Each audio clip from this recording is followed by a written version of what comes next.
This is actually a rare treat. We've only once before had a double act, and we've got a double act tonight, so I'm excited about it. We've got Katelyn Tomlinson and Emma Mallett. They met working together at a company called Air Marketing. Air Marketing is the leading outsourced sales and marketing agency in the UK. The sales director Marco's at the back, and they're also a sponsor of Sales Confidence. Katelyn and Emma are going to be talking about hiring potential for potential and personality over experience. They're both motivated to kind of talk about breaking the gender bias in sales hiring, talking about collaboration, not competition, and moving past that imposter syndrome that exists in all of us at some level.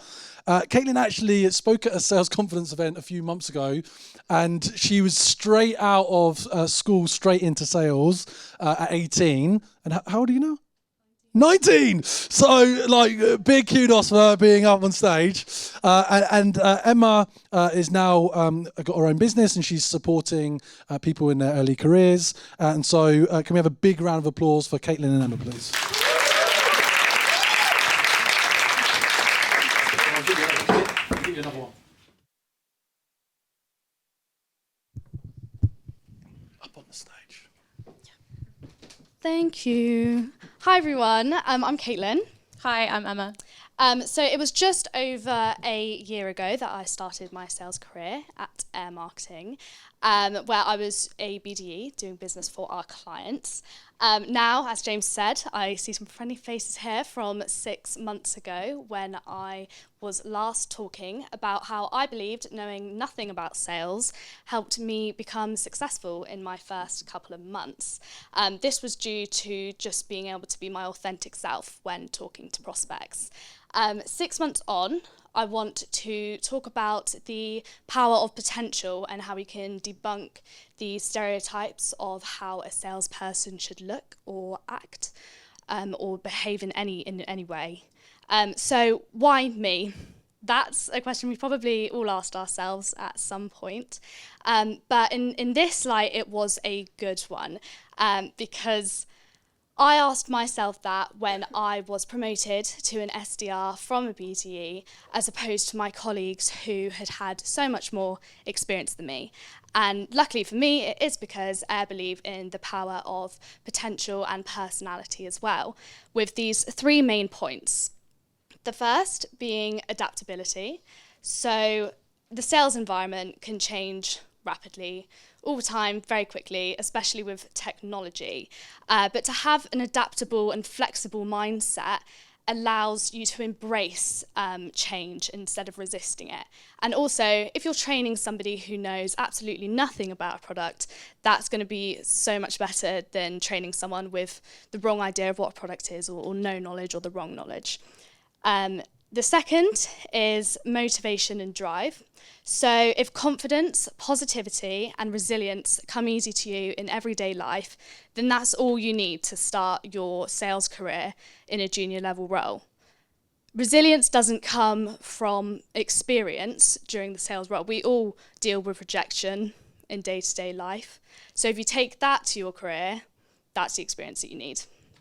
The last is learning and development. So this is going to take your organisation investing in time and training for you, but it will create a cycle where you're training up high value individuals to be able to have the potential, the skill set and the mindset to be able to do leadership roles within the business, which is a win-win for everyone. And following on from Katelyn speaking about the power of potential, I have only recently started my career in sales, and I've already found that so many times people try to put me and my potential in a box, and they've made me feel silly for wanting to aim to be a sales director and also have my own businesses, or be serious about my sales career but also want to give lots of my time to volunteering roles. So I've lost a lot of confidence. I've been made to feel very silly for wanting to have lots of ambitions in my career.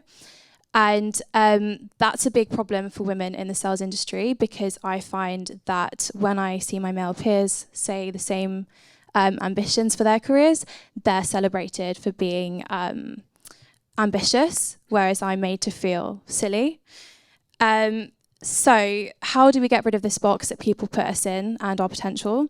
And if there's one thing I can ask of you today, it's that the next time that somebody makes you feel this way, you ask them why they're saying this to you, and more specifically, why they're saying this to you as a woman in the sales industry. And then go and do everything that you want to do, and do that with confidence, and then go and share that with the world, so that people like Katelyn and myself have examples to learn from. But that is a lot easier said than done. My sales career has moved very fast and more quickly than I was expecting. And with that comes our good old friend imposter syndrome.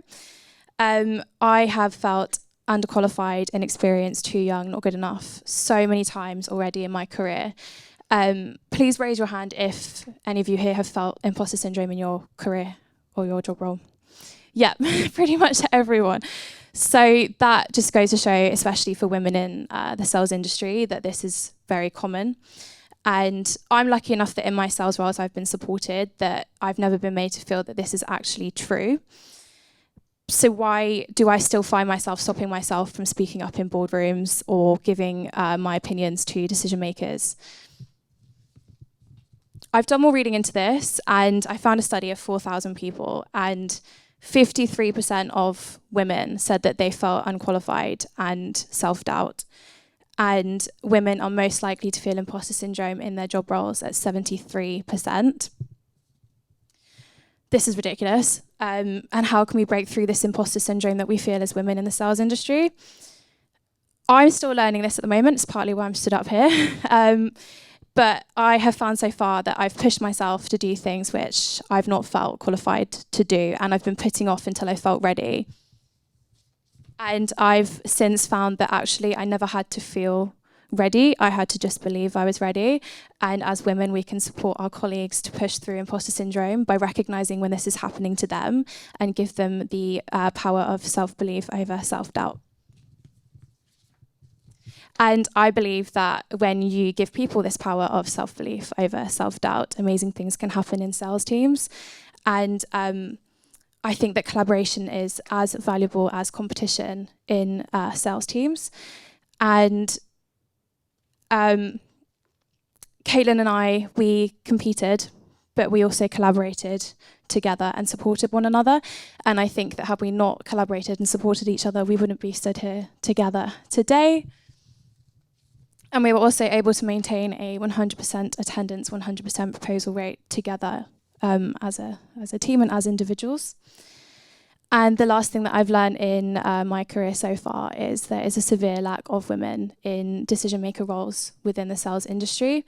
And when Katelyn and I were working on cadences, contacting decision makers in IT, tech and SaaS roles, we would go days without speaking to a woman. We thought this was funny at first, and then we realised we need to change this. So how do I think that we can get more women into the industry?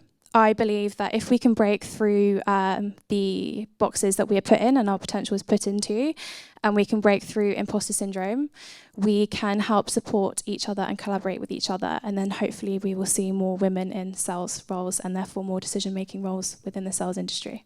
Yeah, and leading on from that, I won't mind saying that I was apprehensive about doing sales as a young woman straight from college, as quite often, I think the first would be stereotypes. The stereotype that maybe we're not assertive enough, is that's just not a trait that's encouraged in women, assertiveness.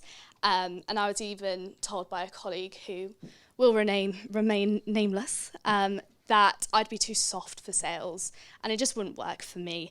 But I think that drove me more. People confuse assertiveness with aggression, but I think they only confuse that when it comes from a woman. They don't confuse it when it comes from a man. The other is probably education. Throughout my whole life in education, not one student or teacher or lecturer ever discussed the possibility of sales as an actual career. Why is this? Is it the lack of understanding? Is it because you won't be successful? Is it because they think kids will find it boring? I don't know, but everyone has their own path into sales. I'm sure some of you probably accidentally fell into it, and some of you planned to, some of you went to uni, some of you didn't. Emma, you know, she's a great friend, colleague, and amazing salesperson. She went to uni, that was right for her, wasn't right for me.